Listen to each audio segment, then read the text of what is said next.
Hello friends, இன்னைக்கு நம்ம பார்த்துருக்க இந்த பியூட்டிஃபுல்லான ஹவுஸ் டீட்டெயில் பார்த்தீங்கன்னா 900 ஸ்கொயர் ஃபீட் லேண்ட் ஏரியாவில் 850 கன்ஸ்ட்ரக்ஷன் பண்ணப்பட்ட ஒரு அழகான ஈஸ்ட் வெஸ்டிங் 2 BHK தாங்க பார்த்துருக்கோம். இந்த வீடு பார்த்தீங்கன்னா ரயில்வே ஸ்டேஷன்லேருந்து 1.5 கிலோமீட்டர் டிஸ்டன்ஸ் இருக்குது. இந்த வீடு சோல்ட் அவுட் ஆயிடுச்சு, சேம் மாடல் அவைலபிள் இருக்குது. இப்போ பார்க்குறது இந்த வீட்டுடைய போர்ட்டிகோ இதோடைய அளவு பார்த்தீங்கன்னா 9:11 அளவு அமைஞ்சிருக்கு. வெளியே பார்த்தீங்கன்னா உங்களுக்கு ஸ்டேர் கேஸுக்கு காமன் பாத்ரூம் கொடுத்துருக்கோம். இதோடைய அளவு பார்த்தீங்கன்னா 4:3 அளவு அமைஞ்சிருக்கு. இதில் இந்தியன் கிளாஸ் செட்டில் டாய்லெட் செட் பண்ணி கொடுத்துருக்கோம். அடுத்தபடியாக நம்ம பார்க்க போது இந்த வீட்டுடைய மெயின் டோர் தாங்க பார்க்க போகிறோம். மெயின் டோர் வாசகால போது டீ கொடுத்தாங்க நம்ம பண்ணி கொடுக்குறோம். வெளியே பார்த்தீங்கன்னா சேஃப்டி பர்பஸ்க்காக கில்கேட் ஒன்று கொடுத்துருக்கோம். இப்போ பார்த்து லிவிங் ஹாலுடைய அளவு பார்த்தீங்கன்னா 12:14 அளவு அமைஞ்சிருக்கு. ஈஸ்ட்டை பார்த்த மாதிரி உங்களுக்கு பூஜை கபோர்ட் செட் பண்ணி கொடுத்துருக்கோம்.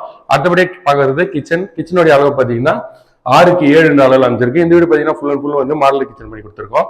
அடுத்தபடியாக நம்ம பார்க்க போகிறது இந்த வீட்டுடைய ஃபர்ஸ்ட் பெட்ரூம் தான் பார்க்க போகிறோம். இதோடைய டோர்ஸ் வாசகால பொறுத்த வரைக்கும் பார்த்தீங்கன்னா டீ கொடுத்து தான் பண்ணி கொடுக்குறோம். டோர்ஸை பொறுத்த வரைக்கும் ஃப்ளஷ் டோர்ல பண்ணி கொடுக்குறோம். இதோடைய அளவு பார்த்தீங்கன்னா 10:10 அளவு அமைஞ்சிருக்கு. இதுல அட்டாச் பாத்ரூம் கொடுத்துருக்கோம். இதோடைய அளவு பார்த்தீங்கன்னா 4:6 அளவு அமைஞ்சிருக்கு. இதுல வெஸ்டர்ன் கிளாஸ்ல டாய்லெட் செட் பண்ணி கொடுக்கும். செல்ஃப் லாஃப்ட்லாம் பார்த்தீங்கன்னா கபோர்ட் ஒர்க் பண்ணி கொடுத்துருக்கோம். அடுத்தபடியாக நம்ம பார்க்க போகிறது இந்த வீட்டுடைய மாஸ்டர் பெட்ரூம் தான் பார்க்க போகிறோம். மாஸ்டர் பெட்ரூமுக்கும் பார்த்தீங்கன்னா வாசகால பொறுத்த வரைக்கும் டீ கொடுத்தா டோரை பொறுத்த ஃப்ரெஷ் டோர் தான் பண்ணி கொடுக்குறோம். இந்த பெட்ரூமுடைய அளவு பார்த்தீங்கன்னா 12:13 அளவு அமைஞ்சிருக்கு. இதுல பார்த்தீங்கன்னா செல்ஃப் லாஃப்ட்லாம் கபோர்ட் ஒர்க் பண்ணி கொடுத்துருக்கோம். இதுல அட்டாச் பாத்ரூம் கொடுத்துருக்கோம். இதோட அளவு பார்த்தீங்கன்னா 4:6 அளவு அமைஞ்சிருக்கு. இதுல பார்த்தீங்கன்னா வெஸ்டர்ன் கிளாஸ்ல டாய்லெட் செட் பண்ணி கொடுத்துருக்கோம். ஓகே ஃப்ரெண்ட்ஸ், இந்த வீடியோ உங்களுக்கு பிடிச்சிருக்கோம் நம்புறேன். சென்னை வேப்பம்பட்டில் வீடு வாங்கணும், லோ பட்ஜெட்ல வீடு வாங்கினா கீழே நம்பருக்கு கொடுத்துரு, கால் பண்ணி மோர் டீடைல்ஸ் செய்வாங்க. இந்த வீடியோ பிடிச்சா லைக் பண்ணுங்க, ஃப்ரெண்ட்ஸ் ஷேர் பண்ணுங்க. மீண்டும் அடுத்த வீடியோ சந்திப்போம். நன்றி, வணக்கம்.